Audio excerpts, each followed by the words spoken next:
ಧರ್ಮಸ್ಥಳದಲ್ಲಿ ಶವಗಳನ್ನ ಹೂತಿಡಲಾಗಿದೆ ಅಂತ ಹೇಳ್ತಾ ಇರುವಂತಹ ಪ್ರಕರಣಕ್ಕೆ ಸಂಬಂಧಪಟ್ಟಂತೆ ದಕ್ಷಿಣ ಕನ್ನಡ ಜಿಲ್ಲಾ ಉಸ್ತುವಾರಿ ಸಚಿವ ದಿನೇಶ್ ಈಗ ಹೇಳಿಕೆಯನ್ನ ನೀಡಿದ್ದಾರೆ. ಎಸ್ಐಟಿ ತನಿಖೆಯಿಂದ ಸತ್ಯ ಹೊರಗೆ ಬರಬೇಕು.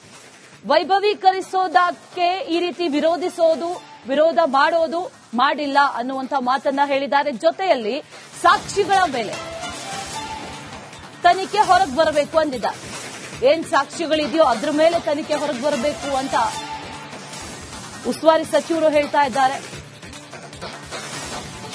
ನನ್ನ ಪ್ರಕಾರ ಎಸ್ಐಟಿ ತನಿಖೆ ಬೇಕಾಗಿರಲಿಲ್ಲ ಅನ್ನುವಂತ ಮಾತನ್ನ ಖುದ್ದು ಉಸ್ತುವಾರಿ ಸಚಿವರೇ ಈಗ ಹೇಳ್ತಾ ಇರೋದು. ಕೊಟ್ಟಂತ ಸಂದರ್ಭದಲ್ಲಿ ಸ್ವಾಗತ. ಈಗ 2-3 ದಿನ ಕಳೆದ ನಂತರದಲ್ಲಿ ಶೋಧ ಕಾರ್ಯ ನಡೀತಾ ಇರುವಂತಹ ಸಂದರ್ಭದಲ್ಲಿ ಬೇಕಾಗಿರಲಿಲ್ಲ ಅನ್ನುವಂತ ಮಾತನ್ನ ದಿನೇಶ್ ಗುಂಡೂರಾವ್ ಅವರು ಹೇಳಿರೋದು. ನಮ್ಮ ಪೊಲೀಸರು ಉತ್ತಮ ಕೆಲಸ ಮಾಡ್ತಾರೆ ಅಂತ ಕಾರವಾರದಲ್ಲಿ ಸಚಿವರಾದಂತಹ ದಿನೇಶ್ ಗುಂಡೂರಾವ್ ಈಗ ಸ್ಟೇಟ್ಮೆಂಟ್ ಕೊಟ್ಟಿದ್ದಾರೆ. ಇದೇ ವಿಚಾರದ ಬಗ್ಗೆ ಮಾತಾಡಿದ್ದಾರೆ. ತನಿಖೆ ಅಂತೂ ಆಗ್ತಾ ಇದೆ, ಅವರು ಮಾಡ್ತಾ ಇದ್ದಾರೆ. ಮೊಹಂತಿ ಅವರಿಗೆ ಇವತ್ತು ಕೇಂದ್ರಕ್ಕೆ ಸೆಲೆಕ್ಟ್ ಆದ್ರೆ ಅದು ಬೇರೆ ಪ್ರಶ್ನೆ. ಅವರಿಗೆ ಚೀಫ್ ಆಗಿದ್ರು, ಅವರು ಆ ತರ ಪರಿಸ್ಥಿತಿ ಇನ್ನೊಬ್ರು ಮಾಡ್ತಾರೆ. ಬಟ್ ಇದರಲ್ಲಿ ನೋಡಿ, ನಮ್ಮ ಉದ್ದೇಶ ಸತ್ಯ ಹೊರಗೆ ಬರಬೇಕಷ್ಟೇ. ನಾವು ರಾಜಕಾರಣಕ್ಕೆ ಅಥವಾ ಇದು ಯಾವುದೋ ಬೇರೆ ದುರುದ್ದೇಶದಿಂದ ಇಟ್ಕೊಂಡು ಮಾಡೋದಕ್ಕೆ ನಾವು ತಯಾರಾಗಿಲ್ಲ. ನಾನು ಜಿಲ್ಲಾ ಉಸ್ತುವಾರಿ ಸಚಿವ. ನಮಗೇನು ನಿಜಾಂಶ ಹೊರಗೆ ಬರಬೇಕು, ಸತ್ಯ ಹೊರಗೆ ಬರಬೇಕು. ಅದಕ್ಕೋಸ್ಕರ ಇದನ್ನು ವೈಭವೀಕರಿಸಕ್ಕೂ ಹೋಗ್ಲಿಲ್ಲ, ಬೆಂಬಲ ಕೊಡೋಕೆ ಹೋಗ್ಲಿಲ್ಲ, ವಿರೋಧ ಮಾಡೋಕೆ ಹೋಗಿಲ್ಲ. ಕೆಲವರೆಲ್ಲ ಈ ಎಡಪಂಥೀಯವರು ಬಹಳ ಜನ ಅವ್ರದೇ ಅಭಿಪ್ರಾಯ ಒಂಥರಾಗಿತ್ತು, ಅವ್ರು ಏನೇನೋ ಹೇಳ್ತಾ ಇದ್ರು. ಬಟ್ ನಾವು ಏನೇ ಮಾಡಿದ್ರು ಕೂಡ ಸಾಕ್ಷ್ಯಾಧಾರಗಳ ಮೇಲೆ ಹೇಳಬೇಕೇ ಹೊರತು ಯಾವುದೋ ಒಂದು ನಮ್ಮ ಒಂದು ಅನಿಸಿಕೆಗಳಿಗೆ ಇದರಲ್ಲಿ ಮಧ್ಯ ಪ್ರವೇಶ ಮಾಡೋದು ಅವಕಾಶನೇ ಇಲ್ಲ. ಸೊ ಫ್ಯಾಕ್ಟ್ಸ್ ಮೇಲೆ ನಡೀಬೇಕು, ಎವಿಡೆನ್ಸ್ ಮೇಲೆ ನಡೀಬೇಕು. ಸೊ ಈಗಾಗಲೇ ಅವ್ರು ಮಾಡ್ತಾ ಇದ್ದಾರೆ, ನಿನ್ನೆನೂ ಕೂಡ ಮಾಡಿದ್ದಾರೆ, ಇವತ್ತು ಕೂಡ ಮಾಡ್ತಾ ಇರ್ತಾರೆ. ಸೊ ಏನು ಹೊರಗೆ ಬರ್ತದೆ ಬಿಡಿ, ಸತ್ಯಾಂಶ ಏನಂತ ಗೊತ್ತಾಗ್ಲಿ, ನಿಜಾಂಶ ಏನಂತ ಗೊತ್ತಾದ ಪ್ರಯತ್ನ ಮಾಡೋಣ. ನೋಡಪ್ಪ, ನಿಮ್ಗೆ ಯಾಕಷ್ಟು ಅನುಮಾನ ನಂಗೆ ಅರ್ಥ ಆಗೋದಿಲ್ಲ. ಪೊಲೀಸರ ಮೇಲೆ ನಂಬಿಕೆನೇ ಇಲ್ವಾ ನಿಮಗೆ? ಯಾಕಷ್ಟು ಅನುಮಾನ ಪಡ್ತೀರಾ? ಒಬ್ಬ ಅಧಿಕಾರಿ ಇಲ್ಲದೆ ಹೋದ್ರೆ ನನ್ನ ಪ್ರಕಾರ ಎಸ್ಐಟಿನೂ ಬೇಕಾಗಿರ್ಲಿಲ್ಲ. ನಮ್ಮ ಜಿಲ್ಲಾ ಪೊಲೀಸವರೇ ಮಾಡಿರೋರು. ಇದೆಲ್ಲ ವೈಭವೀಕರಿಸಿದ್ರಲ್ಲ, ಅದು ಇದು ಈ ಸಮಸ್ಯೆ ಆ ಸಮಸ್ಯೆ, ನಮ್ಮ ಜಿಲ್ಲಾ ಪೊಲೀಸು ಅಲ್ಲಿರೋ SP ಅವ್ರಿಗೆ ವಹಿಸಿದ್ರೆ ಇಷ್ಟೊತ್ತಿಗೆ ಯಾವಾಗಲೂ ಎಷ್ಟೋ ಗೊತ್ತಾಗಿರೋದು. SIT ಬೇಕು. ಈಗ SIT ಬಂದ್ಮೇಲೆ ಅಧಿಕಾರಿ ಸರಿ ಇಲ್ಲ, ಪ್ರತಿಯೊಂದು ನೀವು ಅನುಮಾನ ಈ ತರ ಪಡ್ಕೊಂಡು ಹೋದ್ರೆ ನಾವು ಎಲ್ಲಿಗೆ ಹೋಗ್ಬೇಕು? SIT ಮಾಡಿದೀವಿ, ಅವ್ರು ಮಾಡ್ತಾರೆ. ಒಬ್ಬ ಅಧಿಕಾರಿ ಹೋದ್ರೆ ಇನ್ನೊಬ್ಬರು ಬರ್ತಾರೆ. ಎಲ್ಲ ಅಧಿಕಾರಿಗಳು ಎಲ್ಲ ಒಂದೇನೆ. ಅದು ದಕ್ಷ ಅಧಿಕಾರಿನೇ ಆಗ್ತೀವಿ, ಒಳ್ಳೆ ಅಧಿಕಾರಿನೇ ಆಗ್ತೀವಿ. SIT ತನಿಖೆ. ಧರ್ಮಸ್ಥಳದಲ್ಲಿ ಶವಗಳನ್ನ ಹೂತಿಡಲಾಗಿದೆ ಅಂತ ಹೇಳ್ತಾ ಇರುವಂತಹ ಪ್ರಕರಣಕ್ಕೆ ಸಂಬಂಧಪಟ್ಟಂತೆ ದಕ್ಷಿಣ ಕನ್ನಡ ಜಿಲ್ಲಾ ಉಸ್ತುವಾರಿ ಸಚಿವ ದಿನೇಶ್ ಈಗ ಹೇಳಿಕೆಯನ್ನ ನೀಡಿದ್ದಾರೆ. ಎಸ್ಐಟಿ ತನಿಖೆಯಿಂದ ಸತ್ಯ ಹೊರಗೆ ಬರಬೇಕು. ವೈಭವೀಕರಿಸೋದಕ್ಕೆ ಈ ರೀತಿ ವಿರೋಧ ಮಾಡೋದು ಮಾಡಿಲ್ಲ ಅನ್ನುವಂತ ಮಾತನ್ನ ಹೇಳಿದ್ದಾರೆ. ಜೊತೆಯಲ್ಲಿ ಸಾಕ್ಷಿಗಳ ಮೇಲೆ ತನಿಖೆ ಹೊರಗೆ ಬರಬೇಕು ಅಂದಿದ್ದಾರೆ. ಏನ್ ಸಾಕ್ಷಿಗಳಿದೆಯೋ ಅದ್ರ ಮೇಲೆ ತನಿಖೆ ಹೊರಗೆ ಬರಬೇಕು ಅಂತ ಉಸ್ತುವಾರಿ ಸಚಿವರು ಹೇಳ್ತಾ ಇದ್ದಾರೆ. ನನ್ನ ಪ್ರಕಾರ ಎಸ್ಐಟಿ ತನಿಖೆ ಬೇಕಾಗಿರಲಿಲ್ಲ ಅನ್ನುವಂತ ಮಾತನ್ನ ಖುದ್ದು ಉಸ್ತುವಾರಿ ಸಚಿವರೇ ಈಗ ಹೇಳ್ತಾ ಇರೋದು. ಕೊಟ್ಟಂತ ಸಂದರ್ಭದಲ್ಲಿ ಸ್ವಾಗತ. ಈಗ 2-3 ದಿನ ಕಳೆದ ನಂತರದಲ್ಲಿ ಶೋಧ ಕಾರ್ಯ ನಡೀತಾ ಇರುವಂತಹ ಸಂದರ್ಭದಲ್ಲಿ ಬೇಕಾಗಿರಲಿಲ್ಲ ಅನ್ನುವಂತ ಮಾತನ್ನ ದಿನೇಶ್ ಗುಂಡೂರಾವ್ ಅವರು ಹೇಳಿರೋದು. ನಮ್ಮ ಪೊಲೀಸರು ಉತ್ತಮ ಕೆಲಸ ಮಾಡ್ತಾರೆ ಅಂತ ಕಾರವಾರದಲ್ಲಿ ಸಚಿವರಾದಂತಹ ದಿನೇಶ್ ಗುಂಡೂರಾವ್ ಈಗ ಸ್ಟೇಟ್ಮೆಂಟ್ ಕೊಟ್ಟಿದ್ದಾರೆ. ಇದೇ ವಿಚಾರದ ಬಗ್ಗೆ ಮಾತಾಡಿದ್ದಾರೆ. ತನಿಖೆ ಅಂತೂ ಆಗ್ತಾ ಇದೆ, ಅವರು ಮಾಡ್ತಾ ಇದ್ದಾರೆ. ಮೊಹಂತಿ ಅವರಿಗೆ ಇವತ್ತು ಕೇಂದ್ರಕ್ಕೆ ಸೆಲೆಕ್ಟ್ ಆದ್ರೆ ಅದು ಬೇರೆ ಪ್ರಶ್ನೆ. ಅವರಿಗೆ ಚೀಫ್ ಆಗಿದ್ರು, ಅವರು ಆ ತರ ಪರಿಸ್ಥಿತಿ ಇನ್ನೊಬ್ರು ಮಾಡ್ತಾರೆ. ಬಟ್ ಇದರಲ್ಲಿ ನೋಡಿ, ನಮ್ಮ ಉದ್ದೇಶ ಸತ್ಯ ಹೊರಗೆ ಬರಬೇಕಷ್ಟೇ. ನಾವು ರಾಜಕಾರಣಕ್ಕೆ ಅಥವಾ ಇದು ಯಾವುದೋ ಬೇರೆ ದುರುದ್ದೇಶದಿಂದ ಇಟ್ಕೊಂಡು ಮಾಡೋದಕ್ಕೆ ನಾವು ತಯಾರಾಗಿಲ್ಲ. ನಾನು ಜಿಲ್ಲಾ ಉಸ್ತುವಾರಿ ಸಚಿವ. ನಮಗೇನು ನಿಜಾಂಶ ಹೊರಗೆ ಬರಬೇಕು, ಸತ್ಯ ಹೊರಗೆ ಬರಬೇಕು.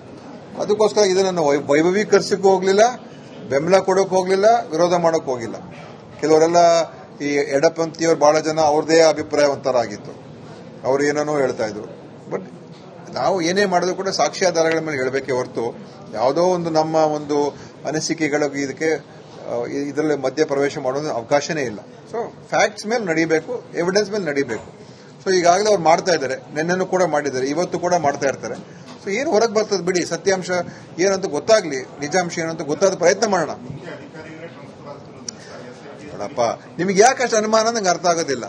ಪೊಲೀಸರ ಮೇಲೆ ನಂಬಿಕೆನೇ ಇಲ್ವಾ ನಿಮಗೆ? ಯಾಕಷ್ಟು ಅನುಮಾನ ಪಡ್ತೀರಾ? ಒಬ್ಬ ಅಧಿಕಾರಿ ಇಲ್ಲದೆ ಹೋದ್ರೆ ನನ್ನ ಪ್ರಕಾರ SITನೂ ಬೇಕಾಗಿರ್ಲಿಲ್ಲ. ನಮ್ಮ ಜಿಲ್ಲಾ ಪೊಲೀಸವರೇ ಮಾಡಿರೋರು. ಇದೆಲ್ಲ ವೈಭವೀಕರಿಸಿದ್ರಲ್ಲ, ಅದು ಇದು ಈ ಸಮಸ್ಯೆ ಆ ಸಮಸ್ಯೆ, ನಮ್ಮ ಜಿಲ್ಲಾ ಪೊಲೀಸು ಅಲ್ಲಿರೋ SP ಅವ್ರಿಗೆ ವಹಿಸಿದ್ರೆ ಇಷ್ಟೊತ್ತಿಗೆ ಯಾವಾಗಲೂ ಎಷ್ಟೋ ಗೊತ್ತಾಗಿರುತ್ತೆ. SIT ಬೇಕು. ಈಗ SIT ಬಂದ್ಮೇಲೆ ಅಧಿಕಾರಿ ಸರಿ ಇಲ್ಲ, ಪ್ರತಿಯೊಂದು ನೀವು ಅನುಮಾನ ಈ ತರ ಪಡ್ಕೊಂಡು ಹೋದ್ರೆ ನಾವು ಎಲ್ಲಿಗೆ ಹೋಗ್ಬೇಕು? SIT ಮಾಡಿದೀವಿ, ಅವ್ರು ಮಾಡ್ತಾರೆ. ಒಬ್ಬ ಅಧಿಕಾರಿ ಹೋದ್ರೆ ಇನ್ನೊಬ್ಬರು ಬರ್ತಾರೆ. ಎಲ್ಲ ಅಧಿಕಾರಿಗಳು ಎಲ್ಲ ಒಂದೇನೆ. ಅದು ದಕ್ಷ ಅಧಿಕಾರಿನೇ ಆಗ್ತೀವಿ, ಒಳ್ಳೆ ಅಧಿಕಾರಿನೇ ಆಗ್ತೀವಿ. SIT ತನಿಖೆ. ಧರ್ಮಸ್ಥಳದಲ್ಲಿ ಶವಗಳನ್ನ ಹೂತಿಡಲಾಗಿದೆ ಅಂತ ಹೇಳ್ತಾ ಇರುವಂತಹ ಪ್ರಕರಣಕ್ಕೆ ಸಂಬಂಧಪಟ್ಟಂತೆ ದಕ್ಷಿಣ ಕನ್ನಡ ಜಿಲ್ಲಾ ಉಸ್ತುವಾರಿ ಸಚಿವ ದಿನೇಶ್ ಈಗ ಹೇಳಿಕೆಯನ್ನ ನೀಡಿದ್ದಾರೆ. SIT ತನಿಖೆಯಿಂದ ಸತ್ಯ ಹೊರಗೆ ಬರಬೇಕು. ವೈಭವೀಕರಿಸೋದಕ್ಕೆ ಈ ರೀತಿ ವಿರೋಧ ಮಾಡೋದು ಮಾಡಿಲ್ಲ ಅನ್ನುವಂಥ ಮಾತನ್ನ ಹೇಳಿದ್ದಾರೆ. ಜೊತೆಯಲ್ಲಿ ಸಾಕ್ಷಿಗಳ ಮೇಲೆ ತನಿಖೆ ಹೊರಗೆ ಬರಬೇಕು ಅಂದಿದ್ದಾರೆ. ಏನ್ ಸಾಕ್ಷಿಗಳಿದೆಯೋ ಅದ್ರ ಮೇಲೆ ತನಿಖೆ ಹೊರಗೆ ಬರಬೇಕು ಅಂತ ಉಸ್ತುವಾರಿ ಸಚಿವರು ಹೇಳ್ತಾ ಇದ್ದಾರೆ. ನನ್ನ ಪ್ರಕಾರ SIT ತನಿಖೆ ಬೇಕಾಗಿರಲಿಲ್ಲ ಅನ್ನುವಂತ ಮಾತನ್ನ ಖುದ್ದು ಉಸ್ತುವಾರಿ ಸಚಿವರೇ ಈಗ ಹೇಳ್ತಾ ಇರೋದು. ಕೊಟ್ಟಂತ ಸಂದರ್ಭದಲ್ಲಿ ಸ್ವಾಗತ. ಈಗ 2-3 ದಿನ ಕಳೆದ ನಂತರದಲ್ಲಿ ಶೋಧ ಕಾರ್ಯ ನಡೀತಾ ಇರುವಂತಹ ಸಂದರ್ಭದಲ್ಲಿ ಬೇಕಾಗಿರಲಿಲ್ಲ ಅನ್ನುವಂತ ಮಾತನ್ನ ದಿನೇಶ್ ಗುಂಡೂರಾವ್ ಅವರು ಹೇಳಿರೋದು. ನಮ್ಮ ಪೊಲೀಸರು ಉತ್ತಮ ಕೆಲಸ ಮಾಡ್ತಾರೆ ಅಂತ ಕಾರವಾರದಲ್ಲಿ ಸಚಿವರಾದಂತಹ ದಿನೇಶ್ ಗುಂಡೂರಾವ್ ಈಗ ಸ್ಟೇಟ್ಮೆಂಟ್ ಕೊಟ್ಟಿದ್ದಾರೆ. ಇದೇ ವಿಚಾರದ ಬಗ್ಗೆ ಮಾತಾಡಿದ್ದಾರೆ. ತನಿಖೆ ಅಂತೂ ಆಗ್ತಾ ಇದೆ, ಅವ್ರು ಹೋಗಿ ಮಾಡ್ತಾ ಇದ್ದಾರೆ. ಮೊಹಂತಿ ಅವರಿಗೆ ಇವತ್ತು ಕೇಂದ್ರಕ್ಕೆ ಸೆಲೆಕ್ಟ್ ಆದ್ರೆ ಅದು ಬೇರೆ ಪ್ರಶ್ನೆ. ಅವರಿಗೆ ಚೀಫ್ ಆಗಿದ್ರು, ಅವರು ಆ ತರ ಪರಿಸ್ಥಿತಿ ಇನ್ನೊಬ್ರು ಮಾಡ್ತಾರೆ. ಬಟ್ ಇದರಲ್ಲಿ ನೋಡಿ, ನಮ್ಮ ಉದ್ದೇಶ ಸತ್ಯ ಹೊರಗೆ ಬರಬೇಕಷ್ಟೇ. ನಾವು ರಾಜಕಾರಣಕ್ಕೆ ಅಥವಾ ಇದು ಯಾವುದೋ ಬೇರೆ ದುರುದ್ದೇಶದಿಂದ ಇಟ್ಕೊಂಡು ಮಾಡೋದಕ್ಕೆ ನಾವು ತಯಾರಾಗಿಲ್ಲ. ನಾನು ಜಿಲ್ಲಾ ಉಸ್ತುವಾರಿ ಸಚಿವ. ನಮಗೇನು ನಿಜಾಂಶ ಹೊರಗೆ ಬರಬೇಕು, ಸತ್ಯ ಹೊರಗೆ ಬರಬೇಕು. ಅದಕ್ಕೋಸ್ಕರ ಇದನ್ನು ವೈಭವೀಕರಿಸಕ್ಕೆ ಹೋಗ್ಲಿಲ್ಲ, ಬೆಂಬಲ ಕೊಡೋಕೆ ಹೋಗ್ಲಿಲ್ಲ, ವಿರೋಧ ಮಾಡೋಕೆ ಹೋಗಿಲ್ಲ. ಕೆಲವರೆಲ್ಲ ಈ ಎಡಪಂಥೀಯವರು ಬಹಳ ಜನ ಅವ್ರದೇ ಅಭಿಪ್ರಾಯ ಒಂಥರ ಆಗಿತ್ತು, ಅವ್ರು ಏನೇನೋ ಹೇಳ್ತಾ ಇದ್ರು.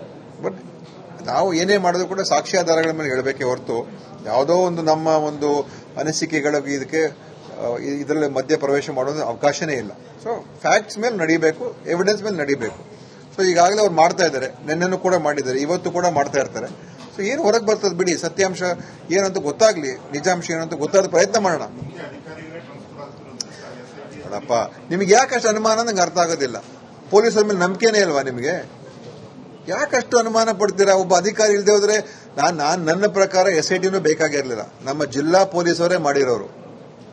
ಇದೆಲ್ಲ ವೈಭವೀಕರಿಸಿದ್ರಲ್ಲ, ಅದು ಇದು ಈ ಸಮಸ್ಯೆ ಆ ಸಮಸ್ಯೆ, ನಮ್ಮ ಜಿಲ್ಲಾ ಪೊಲೀಸು ಅಲ್ಲಿ